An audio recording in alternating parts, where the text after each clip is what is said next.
All right, let's do this. So today we're going to kind of pick up where we left off last time, talking about Lewis structures. And now we're going to learn how to draw these Lewis structures for charged molecules or ions. All right, and so we're going to start with this hydroxide ion.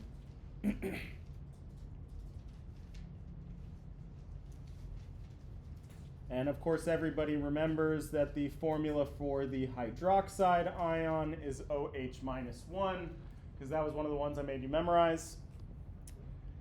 All right, so if we're going to draw the Lewis structure of this compound here, what was that very first step that we got to do?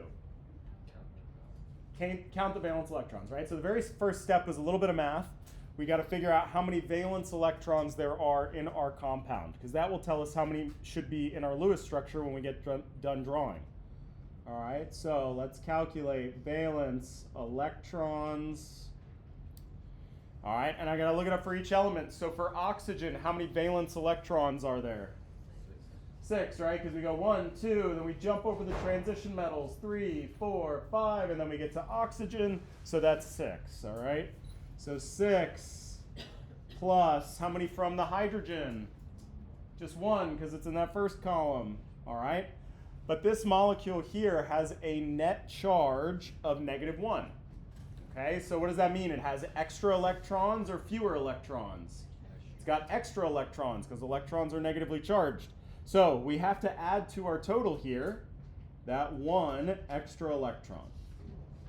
All right, so to be clear, we got 6 from the oxygen. We got 1 from the hydrogen. And then this extra one over here was from that -1 charge. Cool, so now from here, take it away. Now it's the exact same game that we played before. Give me the Lewis structure of this hydroxide ion, making sure that you have 8 electrons on the board and everybody's happy. Everybody's got a complete octet.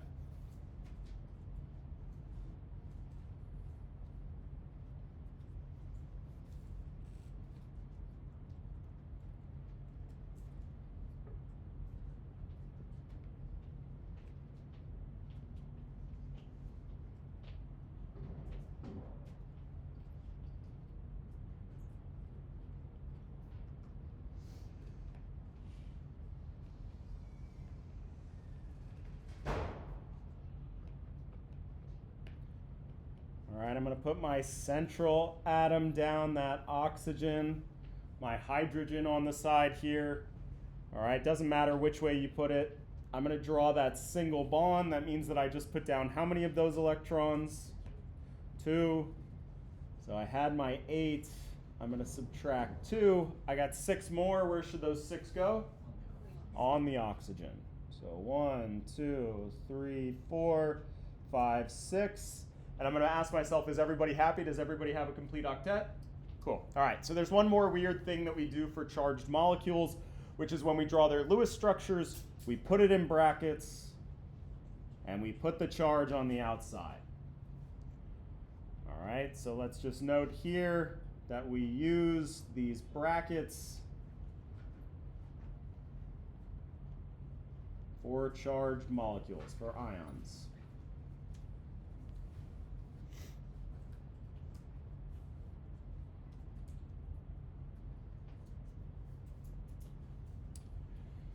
Cool. So let's just make note here. We said that we had to add an electron to our total because we had this negative charge. So if we have a negative charge, we add electrons. All right, and so what do we think we do if we have a positive charge? We got to subtract electrons.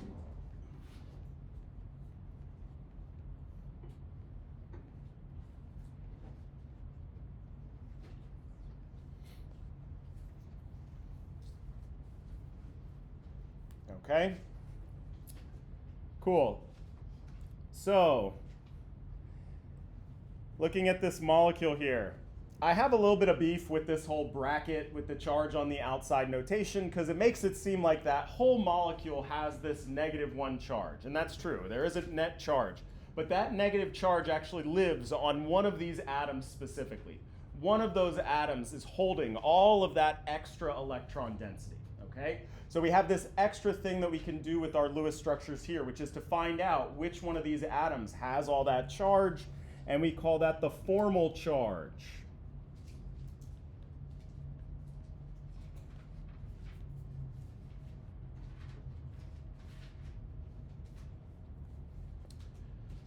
Okay, and to be clear, a formal charge is not just for a whole molecule, but it's within a molecule, within a Lewis structure. We can assign a charge to every atom. So a charge assigned to every atom in our Lewis structure.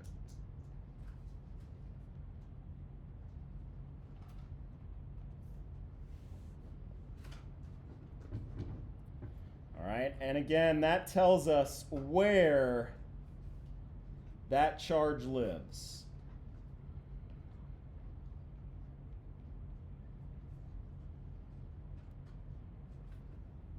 Right, and by that I mean where is all those extra electrons, right? That extra electron density that gives that molecule a -1 charge, where is that? Okay, so again, we can go in and we can assign for each atom here this formal charge. All right, so we got this formula to do it. Whoops.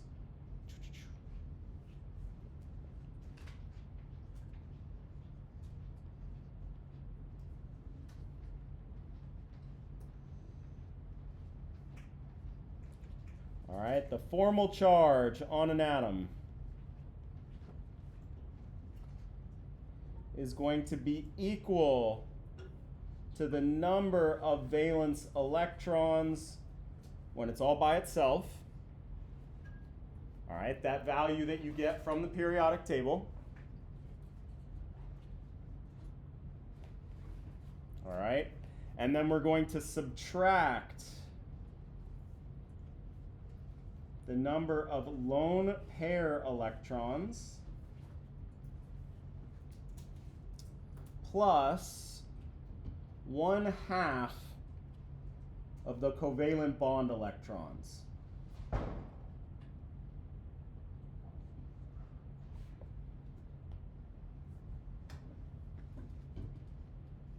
Okay, and that sounds kind of weird, but it's actually pretty straightforward. So let's take that hydroxide ion example. Let me just copy this, get some more room.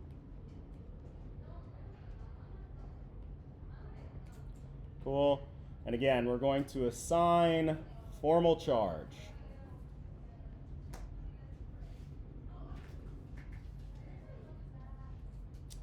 All right, so I'm going to keep track of the oxygen in orange and the hydrogen in green, because again, each atom in our structure has a formal charge, right? So I need to assign one to both of these two atoms in my structure here.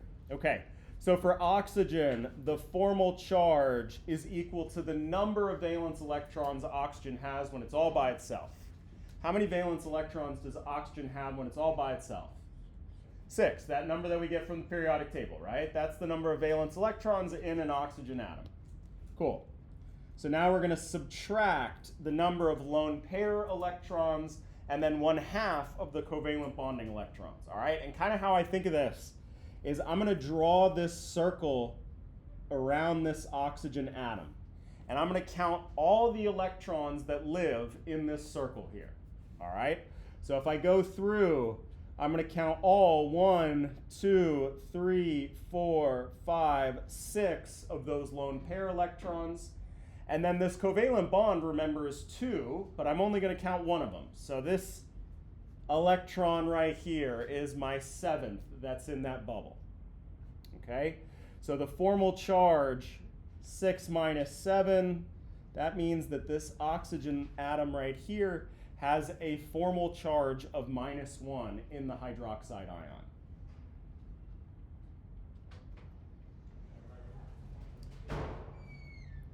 right, now you're going to take a second and do the same thing for hydrogen here. Calculate its formal charge for me.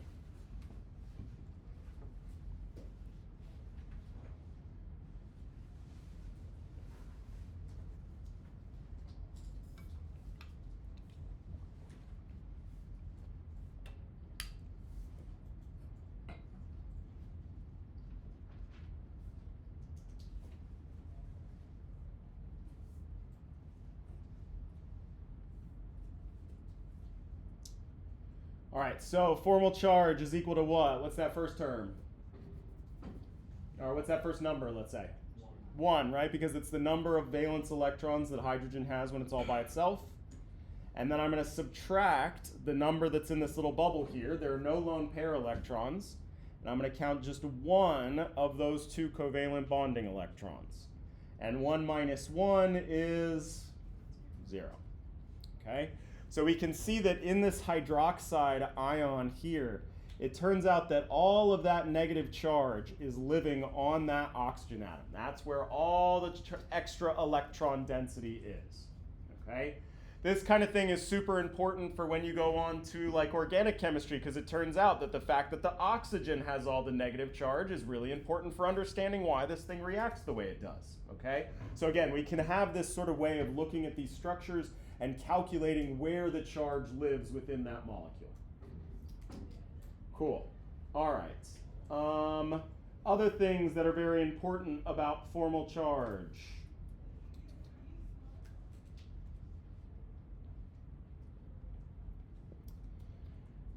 All right.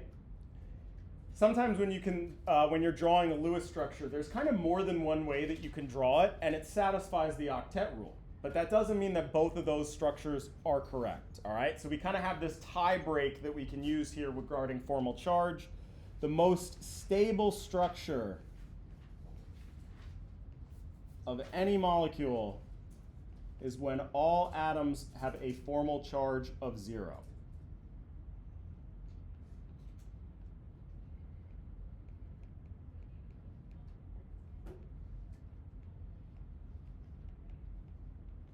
So again, the most stable structure of any molecule is when all atoms have a formal charge of 0.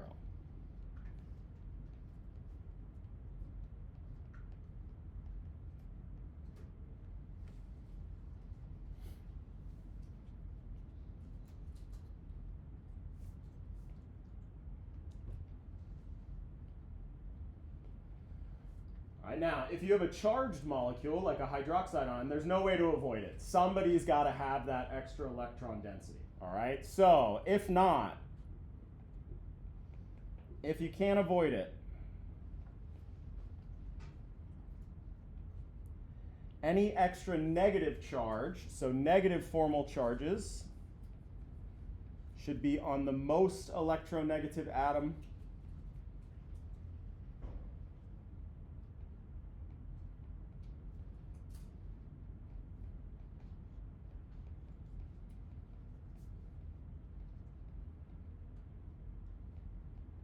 And what do we think about positive charges? They're going to be on the least electronegative atom.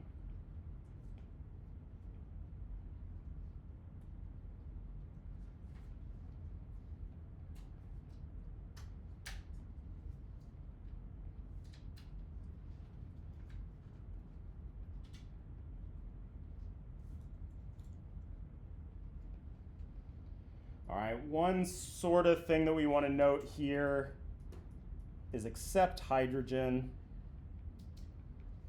Hydrogen, if it has any formal charge at all, it can, but then it's all by itself. It's not going to be in a compound at that point. It's just floating around independently.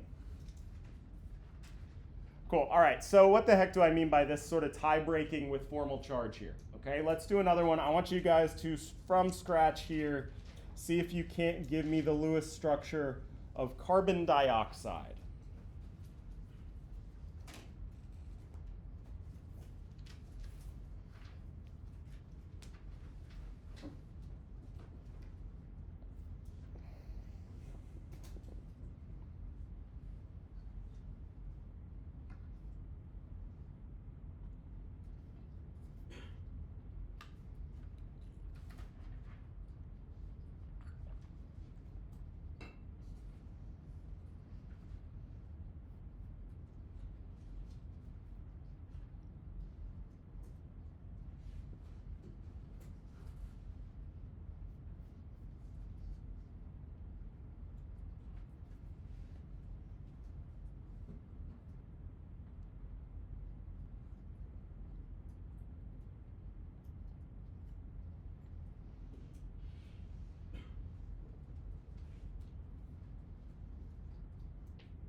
right, so I'm going to put my least electronegative carbon in the middle after I total up these 16 electrons to work with. I'm going to draw my single bonds in. Okay, that means that I just got rid of 4. I got 12 more. Where are those 12 going to go? On the carbon or the oxygen? Oxygen, I'm going to make the outside happy first. And since each oxygen wants 8 electrons in its octet, we're going to give them 3 lone pairs. And then I'm done, because that's all 12 electrons. No, what's the problem? Carbon's mad, right? Carbon does not have a complete octet here. So we can't put down any extra electrons. Remember, at this point, all we can do is rearrange what's already down here. So what we're going to do is we're going to pick up this pair of electrons, this lone pair. And instead of being a lone pair, we're going to bring it down and make it into a bonding pair of electrons, which we represent with that straight line, right? So instead of being a single bond with 3 lone pairs, now it's a double bond with 2 lone pairs, all right? So from here, there's actually 2 different things that we can do. We can say, all right, is carbon happy? No, so we got to play this game one more time. And I can either take this pair of electrons again from the oxygen on the left-hand side and bring it down, make that into a bond, or I can take it from the oxygen on the right-hand side, bring that one down, make it into a double bond. All right, and if you look carefully, both of these structures satisfy the octet rule.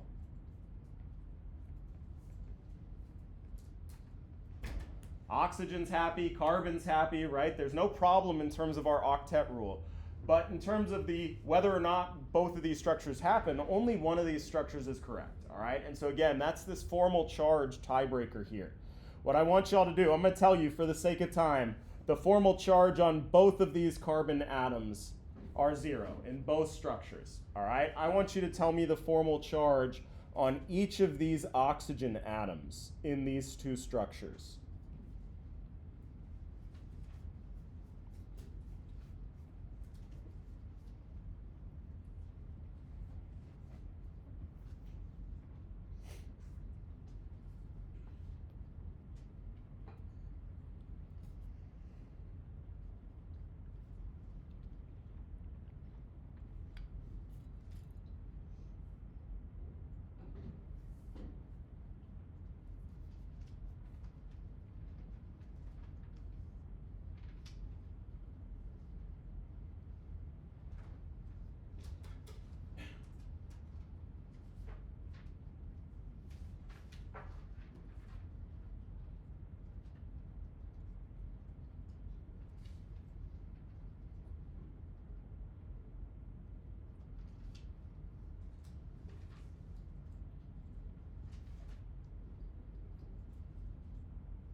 All right, I kind of color-coded them again. All right, so again, I'm going to do first this blue oxygen. Its formal charge is equal to, what's first? 6, because it's the number of valence electrons that oxygen has when it's all by itself. And now I'm going to subtract the number of electrons in this circle here. All right, so both of those lone pairs, 1, 2, and then 1, 2, 3 for a total of 5, right? I count each of those covalent bonds only once. So the formal charge on this oxygen is +1. If I go over to my other oxygen, my formal charge is again equal to 6 minus, how many I got in this bubble? which is now 1, 2, 3, 4, 5, 6, plus this one over here for a total of 7. So my formal charge is -1. All right. So we'll move over to this structure, but just to summarize here, again, oxygen on the left, formal charge of +1, oxygen on the right, formal charge of -1. If we go over to the green one, my formal charge is equal to 6 minus the number of electrons in my bubble here, which is how many? 6, right? 1, 2, 3, 4, 5, 6. Again, only counting 1 electron from each of those covalent bonds. So I have a formal charge of 0. All right, and for the sake of time, I'm going to tell you that because this other oxygen also has 2 bonds and 2 lone pairs, it also has a formal charge of 0. So which one of these two structures would be correct? Both satisfy the octet rule, but which one's the better structure? The one on the right, right? The one that's the most stable structure has the formal charge of 0 on all atoms. All right, just in general, lowest amount of formal charge is the best. Okay, so we'll just say right is more stable because of formal charge.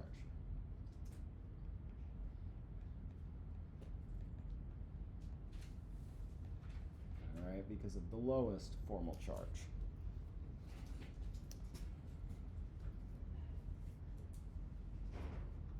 Cool. All right, so one more kind of curveball that we can throw with regard to these Lewis structures falls under this category of what we call resonance structures.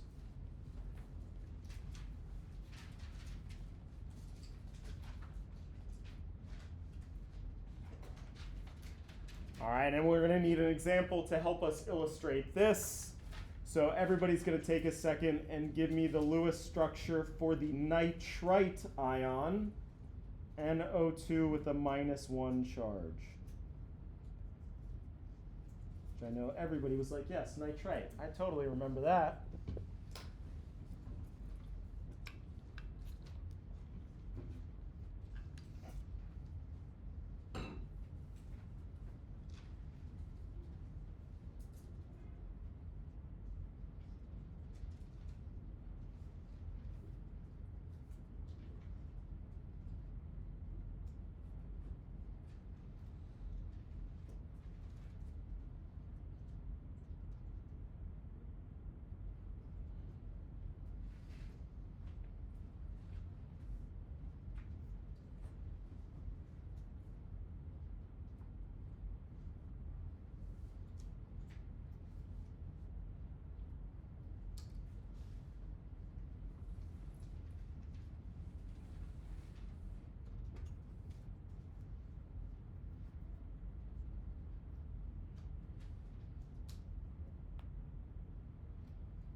All right, so how many total electrons do I have to work with here? All right, cool. So don't forget, we have that -1 charge, so we got to include that extra electron. So we have 18 valence electrons to work with. All right. I'm not saying never, but if you ever got an odd number, you should be very suspicious and redo your math. Okay, you're always going to get an even number for these Lewis structures. Think about how our electrons are always in pairs, right? They're in 2 in covalent bonds. They're in 2 in Lewis structures. They're always going to be in pairs, all right? So even numbers. Cool, so I'm going to put the nitrogen in the middle and the oxygens on the outside. I'm going to draw my single bonds. All right, that gets rid of 4. I got 14 more to go here. They're going to go on which element first, oxygen or nitrogen?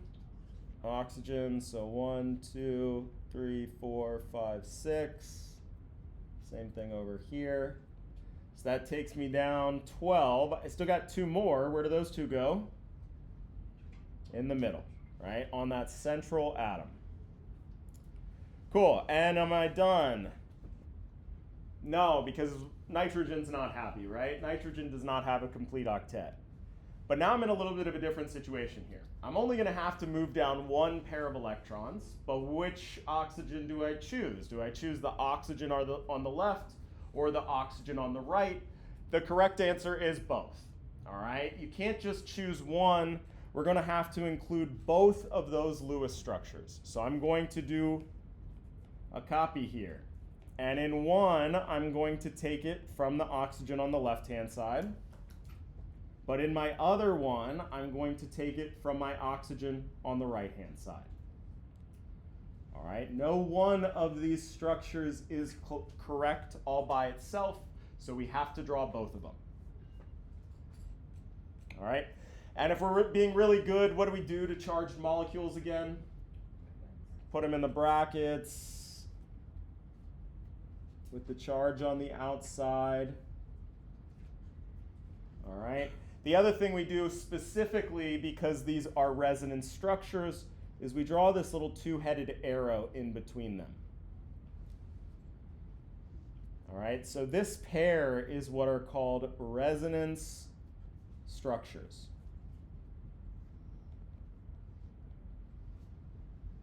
And we have this special little resonance arrow to denote that. Okay, so why do we have to include both of them? Again, it turns out that no one of them is correct at one time. They're both true at the same time, all right? And we can tell that the only difference between them is where this extra pair of electrons is. One it's on the right, one it's on the left, okay? Now, this is not strictly true because electrons are magical waves and they can be kind of spreading themselves out, so they're actually in both positions at the same time. But kind of a better way to think about it, at least at first, is that that pair of electrons is jumping back and forth between those 2 positions, right? So it's never staying in just one, it's going back and forth between them. So we have to include both of these structures, not just one of them, okay? So our resonance structures, when we can draw multiple equivalent Lewis structures, we have to include both.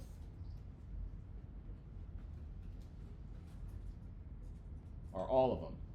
Some of them are more than just 2.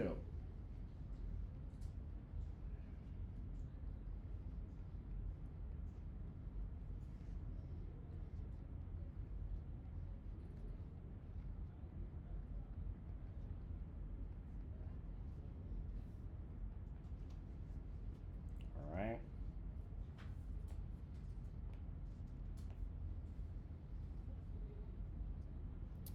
All right, and we're going to say no one is correct.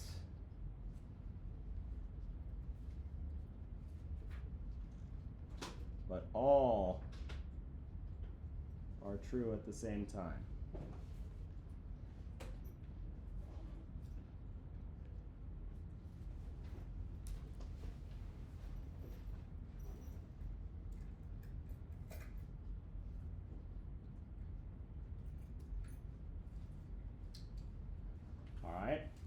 This is another hugely important sort of thing in organic chemistry. Actually, pretty much all of our structure conversation is important in organic chemistry because organic chemistry actually has no math in it. It really just focuses on these structures. It turns out that when molecules have resonance structures, it's this like really energetically stabilizing effect. So what we're going to see is a lot of our polyatomic ions have a bunch of resonance structures, and they're able to hold that charge, which is otherwise not a favorable thing to do, because of these resonance structures, because they have this way of spreading them out and thus stabilizing those molecules. So if you see a polyatomic ion, you should be thinking, oh crap, I'm going to have to draw multiple Lewis structures, my multiple resonance structures. All right, so that then segues us into kind of what is another big topic here around structure, which is we looked at these Lewis structures, which are flat, right? These like smushed down versions of molecules, these 2D representations. But molecules are not two-dimensional, they're three-dimensional, they have these shapes to them, and so there's this whole theory about the shapes of molecules called VSEPR theory. All right, and basically we're going to be able to take our Lewis structures and use that information to figure out what the shape of a molecule is. All right, so VSEPR theory, which I always put the E in the wrong place because it's not pronounced like that, but I promise that's the order. At least I hope so. That's my story and I'm sticking to it, all right? Cool, so it's an acronym. All right, stands for valence, shell, electron, pair, repulsion theory. All right, and the key word here is that last one, repulsion. All right, because that really is the underlying part of VSEPR theory and how we understand the shapes of molecules, which is that these bonds and lone pairs are all made up of electrons. Electrons are negatively charged, which means that they don't really want to be next to other electrons. So they're going to repel, and these groups are going to be as far apart as possible. All right, so in all of our molecules, again, this keyword is repulsion, because these electron groups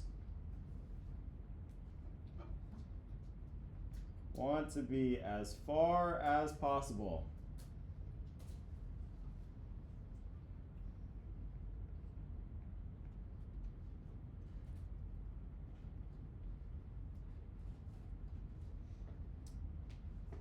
All right.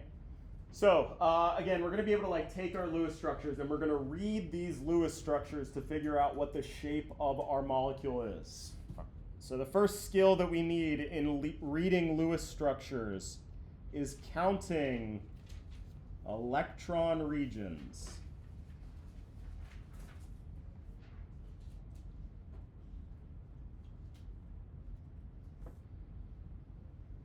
Okay, and we're going to specifically say we always are focused about the central atom.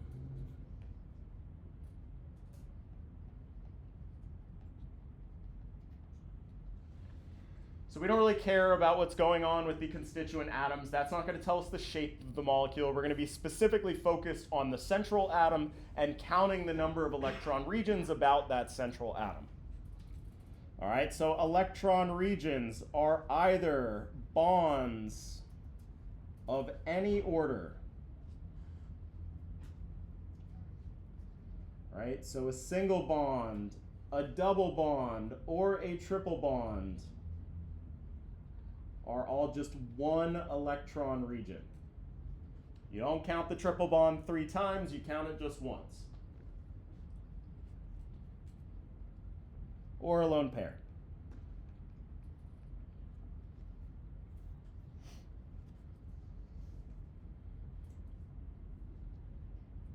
Okay, and again, about the central atom. I don't care about lone pairs on my constituent atoms, I only care about lone pairs on my central atom.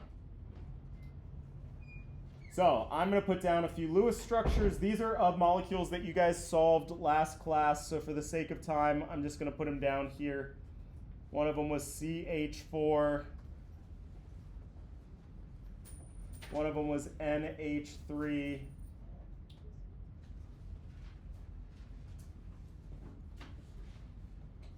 All right, and we'll do one of the ones we did today, CO2.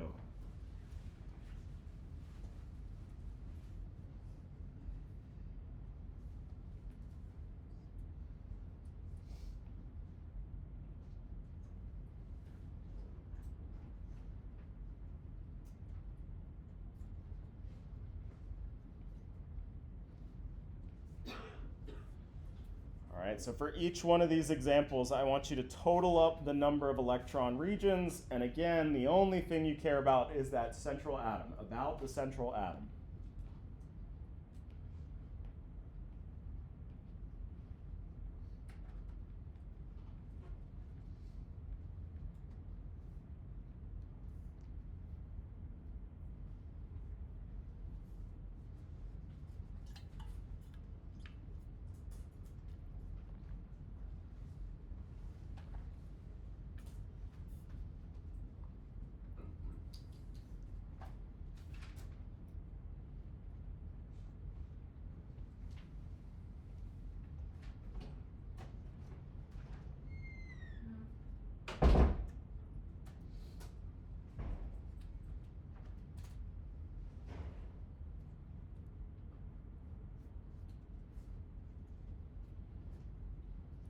All right, CH4, how many we got? Okay, so to be clear, we got 1, 2, 3, 4 single bonds for a total of 4 electron regions, right? We only care about that central atom. What about NH3? Cool, we also have 4, right? I got 1, 2, 3 bonds, but a lone pair also counts as an electron region. So this also has 4. And then lastly, what about CO2? Cool, so a bond of any order is just 1. This double bond is 1, the other double bond is 2, right? This one only has 2 electron regions. Cool, all right, so why do we care about the number of electron regions? Turns out that the number of electron regions directly corresponds to the hybridization, there it is, of an atom.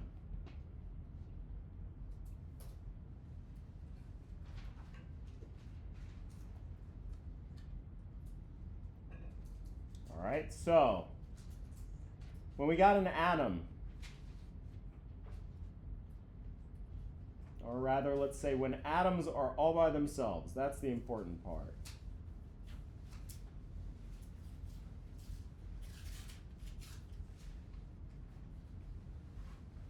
Their electrons live where?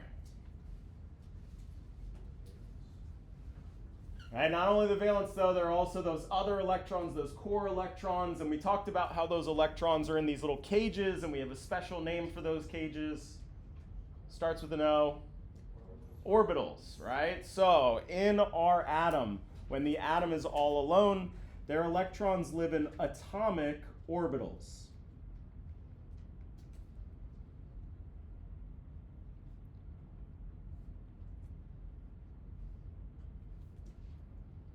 And what were those atomic orbitals? They had different shapes. There was a spherical one, which was what?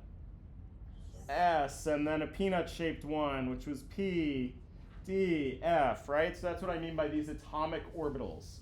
Remember, we said like lithium, 1s2, 2s1. That's where the electrons were. They were in those, trapped in those orbitals. Cool? All right, cool. So that's when an atom is all by itself. So it turns out when an atom forms a bond,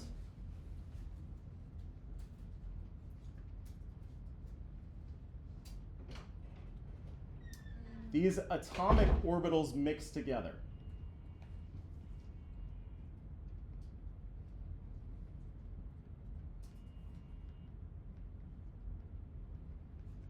And those are what we call hybrid orbitals.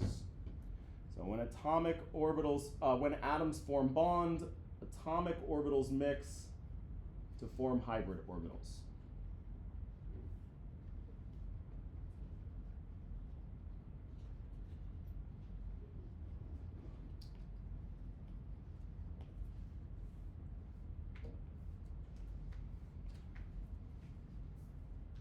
All right, and so those hybrid orbitals, for example, one of them is an sp orbital. That means that an s mixed with one of those peanut-shaped lobes.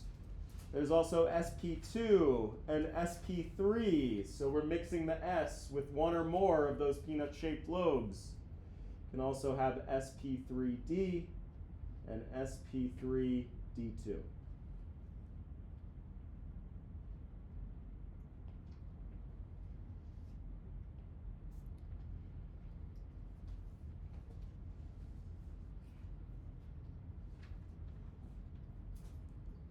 All right. So, like I said, there is a correspondence between the number of electron regions and the hybridization of an atom. So we're going to make a little cheat sheet chart here. And this also corresponds to what we call the electron geometry.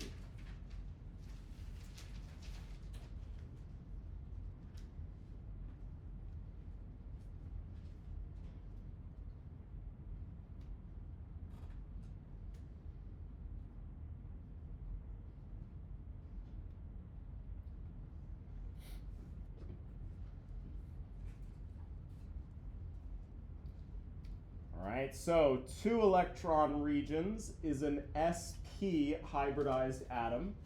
So for example, in CO2 here, this molecule has 2 electron regions. Turns out that that carbon took one of its s orbitals and one of its p orbitals and mixed them together to form this sp orbital, and that's what's forming these new bonds here. All right.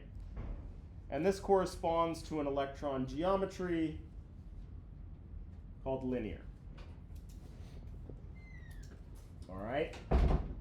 Each one of these hybridizations is going to correspond to a different electron geometry, and for right now they're just going to sound like big funny words that have like some Greek or something origin, I don't know. But they're Latin probably, that makes more sense. Anyways, they're going to sound funny and you're just going to trust me, and then we're going to go through and we're going to look at the shapes of these here. All right, linear hopefully is pretty straightforward. It's a straight line, all right, but some of them might sound a little weird. So if we get 3 electron regions, that corresponds to an sp2 hybridized atom. And that electron geometry is trigonal planar.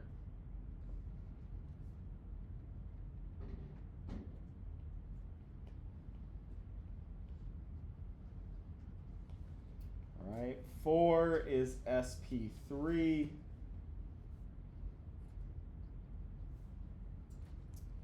This is kind of this very fancy shape called a tetrahedral.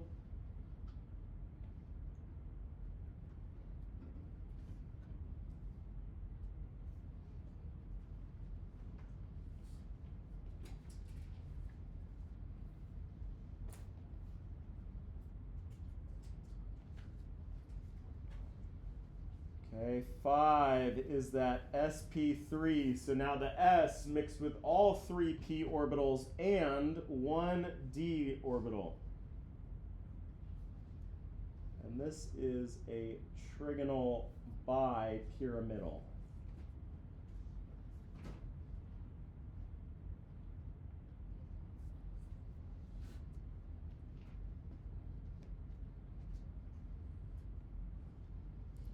And then lastly, 6 electron regions would be sp3d2, and that is octahedral.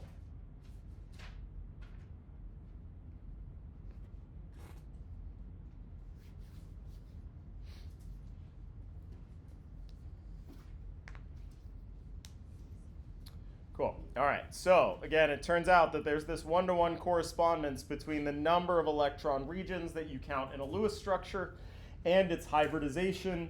And this also corresponds to the electron geometry. All right. So this is going to be a big part, basically. We're like kind of building up our toolbox here so that at the end of the day, we can say what the shape of a molecule is. And we're going to distinguish between 2 different geometries. What we're going to call the electron geometry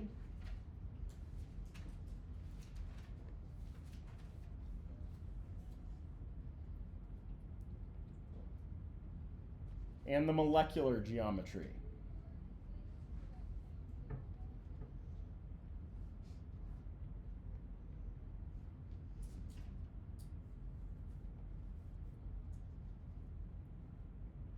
right? Your electron geometry is the shape of the bonds and the lone pairs in a molecule. All right, but those lone pairs are invisible. We can't actually see those lone pairs. I mean, we sketch them in there and whatever, but you can't actually see a pair of electrons like you can an atom in a bond. So our molecular geometry is the shape of only the bonds in a molecule, right? Where we're sort of erasing those lone pair groups because we can't really see them.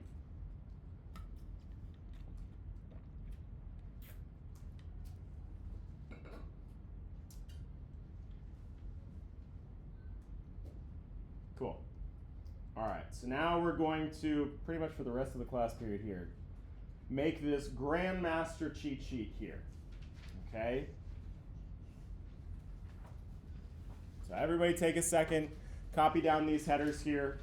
They're the number of electron regions in the hybridization, the electron geometry, and then we're going to do the molecular geometry, but in order to do that, we have to consider how many lone pairs are on the central atom. And so for each one, we'll draw an example molecule as we go.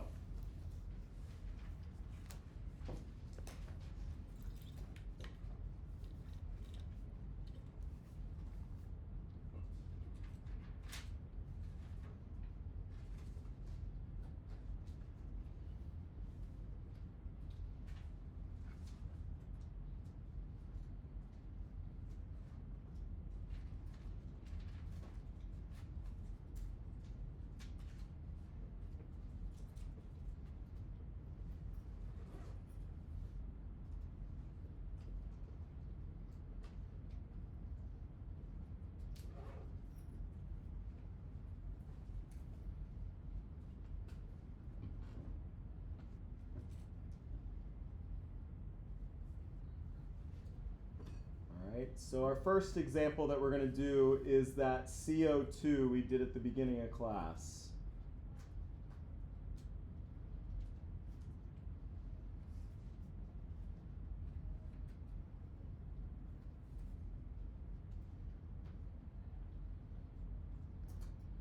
All right, and I want y'all to try to fill in as much as you can on this chart here. The only thing that you shouldn't be able to do is molecular geometry.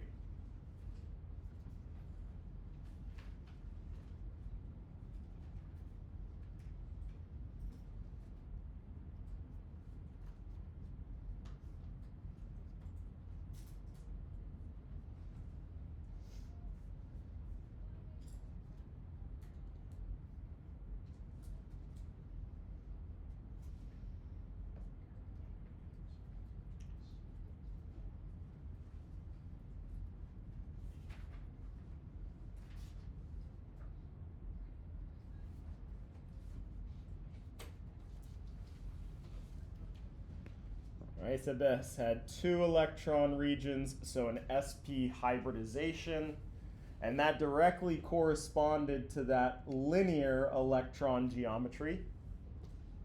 How many lone pairs do we count on that central atom? 0. Okay, cool. So if we have 0 lone pairs, our electron geometry and our molecular geometry will always be the same. Right? Because remember, what is the electron geometry? It's bonds and lone pairs. The molecular geometry is only bonds, so if there aren't any lone pairs, they're going to be the same.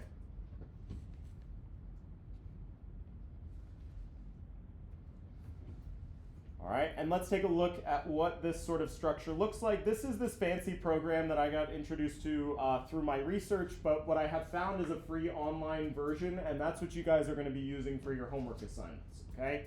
And basically, these are just these fancy molecular modeling programs where you build your atom, but then you can kind of spin it around, and that's really important to get a sense of the 3D shape of these things, all right? Because they're not just two-dimensional, they have these 3D shapes to them, and so if you take it and spin it around, it kind of helps to wrap your head around what exactly that shape is. This one kind of corresponds to exactly what you would think in terms of our Lewis structure, where they're all written in a line. Right, we have that central carbon and the 2 oxygens. Remember, the whole point of VSEPR theory is that these things are as far apart as possible, right? So those two oxygen bonds want to be as far apart as possible, so they're on opposite sides of that central atom, all right? And in a line, right, we can see it in a line in this direction here, but importantly, they're also, right, in a straight line. Boom, boom, boom, one after the other. Cool, all right, so we're going to move on to our next example here. All right, and this one is CH2O, formaldehyde. We did this example last class as well, where we put our central carbon down. This was our first example of a double bond, where we had to draw that carbon-oxygen double bond.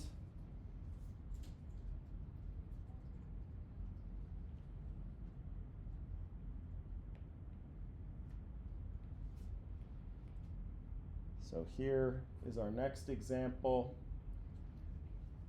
And I want you all to try to fill out as much of this table as you can here. You should actually be able to do the whole thing at this point, all right? Fill in the rest of our cheat sheet for formaldehyde.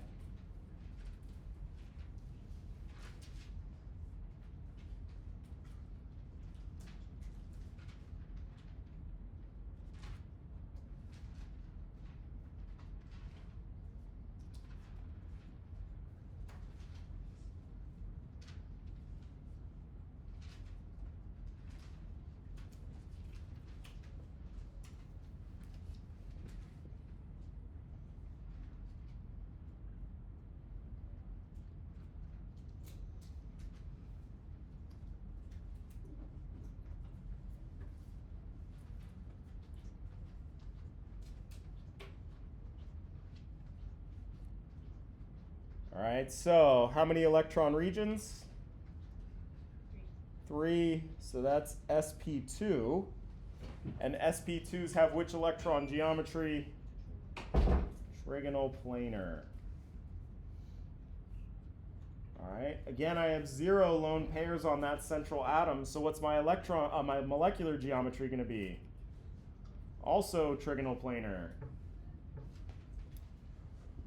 All right, so this is this very fancy sounding name here, but let's pick it apart. What does that first word remind you of?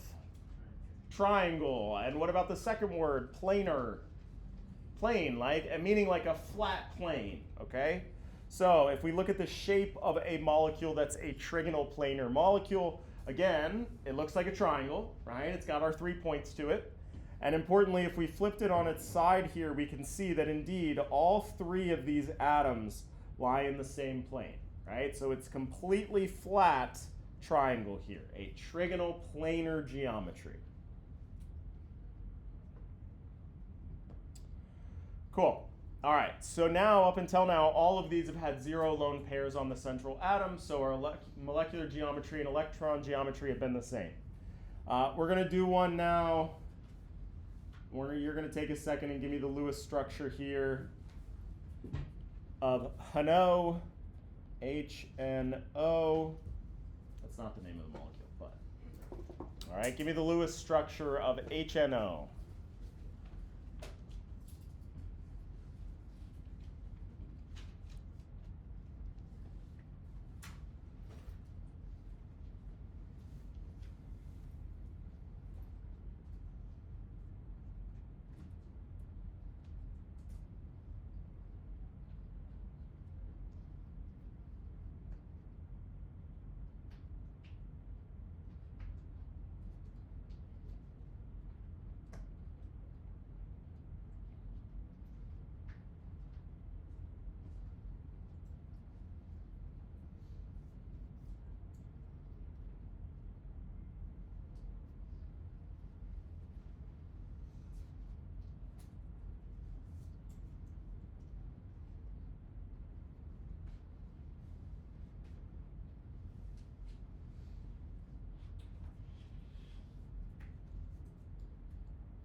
All right, so to be clear, HNO, I got my nitrogen single bonded to a hydrogen. It's double bonded to an oxygen. I had to put one lone pair on that central atom and then two on my oxygen. So then how many electron regions do we have? Now we have 3, so it's still sp2, which means that his electron geometry is going to be the same. All sp2s have the same electron geometry. But now we got one lone pair on there. Okay? Cool. So if we imagine what this looks like here, we're going to start with that electron geometry. All right, but again, one of these electron groups is invisible to us because it's this lone pair. So I'm just going to go in and delete it. Boom. All right, and that would be our molecular geometry here. We've heard like these very hoity-toity geometry names up until this point, and they really broke the books on this one. This we call a bent molecule. Okay, doesn't have a fancy name. This one's just bent.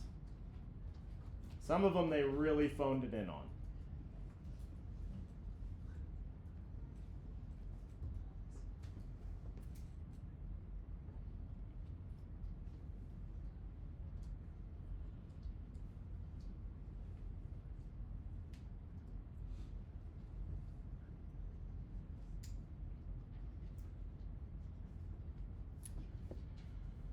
All right, so the next ones that we're going to do all have 4 electron regions. So they're sp what? 3 hybridized.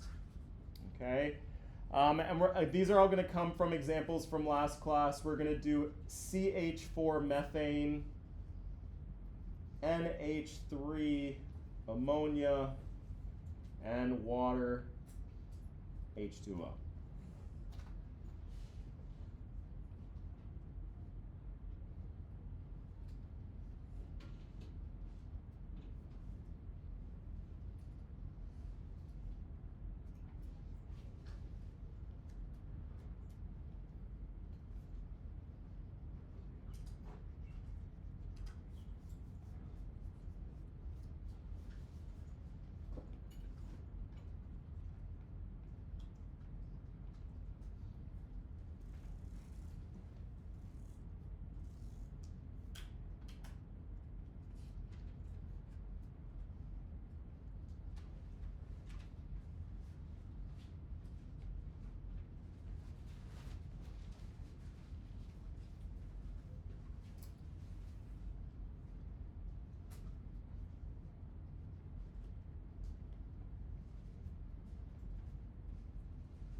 Cool. All right.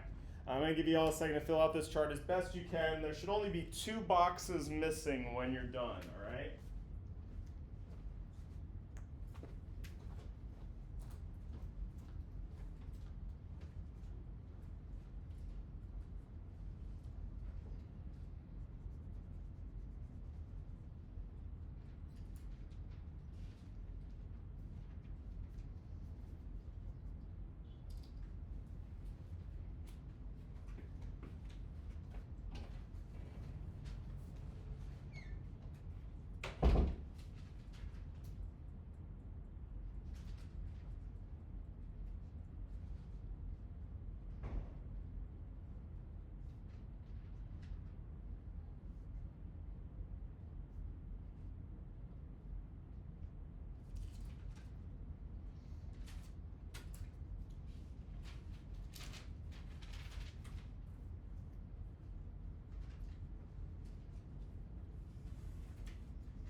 Cool. All right, let's do this. So all of these have 4 electron regions, right? So they're all sp3 hybridized, which means that they all share what electron geometry? Tetrahedral.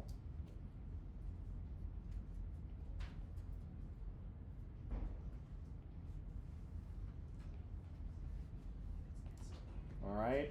Methane, CH4, has how many electrons, lone pairs rather, on that central atom? 0, which means its molecular geometry is also tetrahedral. All right, so I should have prepared for this. So let's take a look at what that tetrahedral geometry is. Okay, this is a tetrahedral here. A tetrahedral is a geometry you may not have heard of, but it's the way that you can orient 4 things in space such that they're perfectly spaced apart. Okay, and again, that's the whole goal, is these electron regions want to repel one another as much as possible, so they're trying to be as far away as possible, and that gives us this structure here.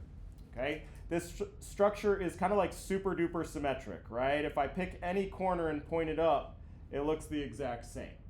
Okay, so again, just we have this like 4-way symmetry here of our tetrahedral structure. Like importantly, this is one where the name, I don't know, the name square planar, or not square planar, we haven't gotten there yet, trigonal planar, you can kind of imagine a flat triangle, right? Tetrahedral, you just gotta know. There's nothing about the name tetrahedral that makes you think of this, but importantly, that's what we're trying to do here, right? At the end of the day, you're not gonna have this little cheat sheet chart that you're gonna be able to use to tell you what the shape is. You wanna be able to have that shape in your head, know what a tetrahedral is, okay? We are going to have kind of this fancy way to draw structures that we learned last week, or next week rather, that will help. But nonetheless, that's what you want to do with these programs, that when you're building these molecules in your homework, is kind of spin them around and get a sense of what that shape really is. Cool, so then when we get to ammonia, now we have 4 electron regions, but 1 lone pair. So what is this structure? All right, so I'm going to go back to my tetrahedral, my electron geometry, and I'm going to delete one of these bonds because we can't see it. It's a lone pair. All right, so this thing here looks like what? Another triangle. Okay, so we have another one that's trigonal, but is this one trigonal planar? No, these don't all lie in the same plane. Instead, it's doing its best. It's not the biggest pyramid in the world, all right? But we call this trigonal pyramidal, all right? Because it doesn't form a plane. It forms this squat little pyramid.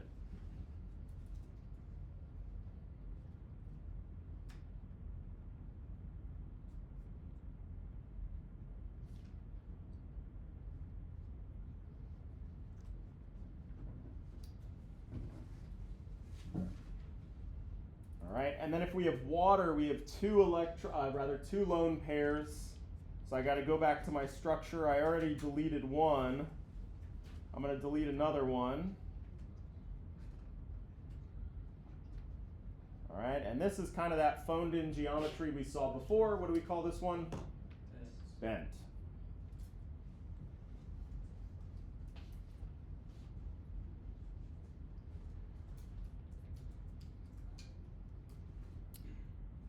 Cool.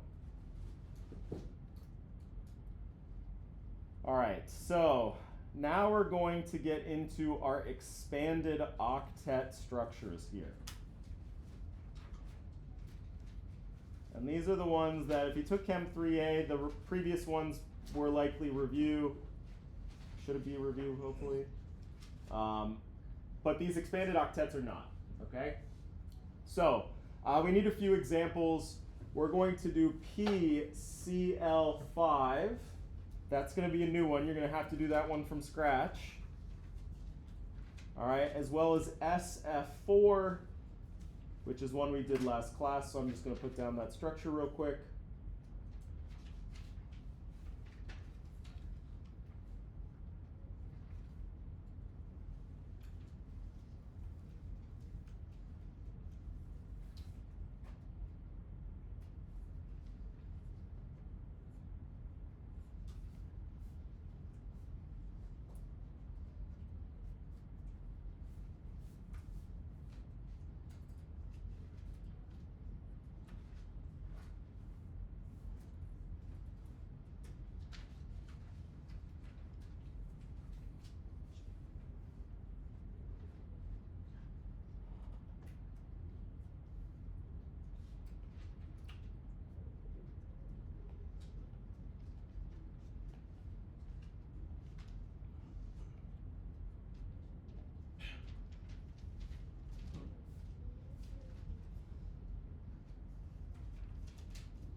right, so phosphorus pentachloride here. I have my phosphorus in the middle. I decorated it with now 5 chlorines. I drew single bonds to that central atom. And then all those leftover electrons I used to complete the octet of all those constituent chlorines, right? So each one got 3 lone pairs. So if I count the number of electron regions, I have 5, which means its hybridization is what? sp3d. And let's just pause right here for a second, all right? Remember, we said that the only elements that were allowed to have these expanded octets had to be pretty big. They had to be at least in row 3 or below, okay? And we can see by this hybridization why that is. They have to have this nearby d orbital in order to mix together to form these expanded octet structures. So it turns out that even though sulfur itself doesn't have any d electrons, the 3d orbital is very close in energy to its other valence electrons, so it can grab that empty d orbital and mix it together to make these 5 electron regions. And everybody's like, totally, I totally get the quantum mechanics math of how that works, right? Okay, cool, just trust me. But importantly, again, remember, the only things that are allowed to have that expanded octet are in row 3 or below, and that's when you're going to see these d orbitals mixed in here, okay? These ones are trigonal bipyramidal. This particular one has no central lone pairs. So its electron geometry matches its molecular geometry.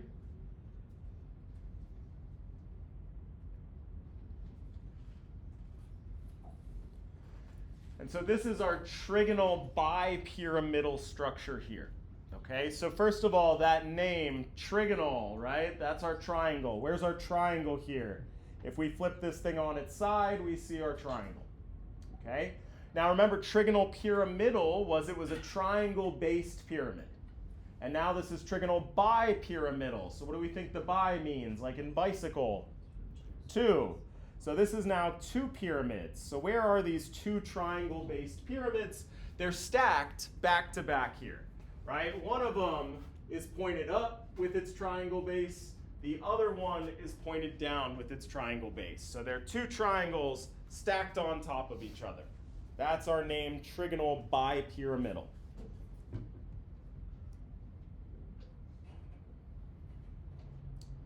Okay. For this last one here, I'm going to kind of use this as an example to show you how you're going to complete this cheat sheet for your homework here. Okay. So we look at this one here. You're going to have to draw the Lewis structure. We got our Lewis structure here, so we can count it. It's got its 5 electron regions, so it's sp3d. We know because they got this direct correspondence what its electron geometry is. And now we can see we got 1 lone pair on that central atom. Okay? So the only thing that we can't really fill in all by ourselves is that molecular geometry. All right, so let me just show you here. I've been using my fancy program. Okay, let me show you the one that you'll use on your homework here. All right, if we go and we click on our homework, you got 2 different assignments. The first one, you'll use these real molecules. So we're going to open this program here. We can either build our own, or we can look at this library of existing molecules. All right, and so if you follow this prompt here, you can go through and you'll see all the possible geometries that I can throw at you. And that's the point. We want to build this cheat sheet with all of our different geometries. So let's go to our real molecule. It starts with water, so first of all we see the bent conformation. You can see the lone pairs here, but we can also hide them to better illustrate the molecular geometry. But if we want to see the electron geometry, notice how they're in that tetrahedral shape. Those lone pairs are pointed out in that tetrahedral shape. All right, we're going to look up our compound here, which is the SF4. This was our Lewis structure here, had that lone pair on the central atom. Okay, I'll hide that. Cool, so we're going to spin this thing around here. All right, this is this shape here. And if we click, it has an electron geometry, trigonal bipyramidal, it better because it's got those 5 electron regions. The molecular geometry, again, they really broke the smart bank on this one. They call this the seesaw geometry. Because if you imagine it rocking back and forth, which I can't really do in this program very well. I'll do it on mine.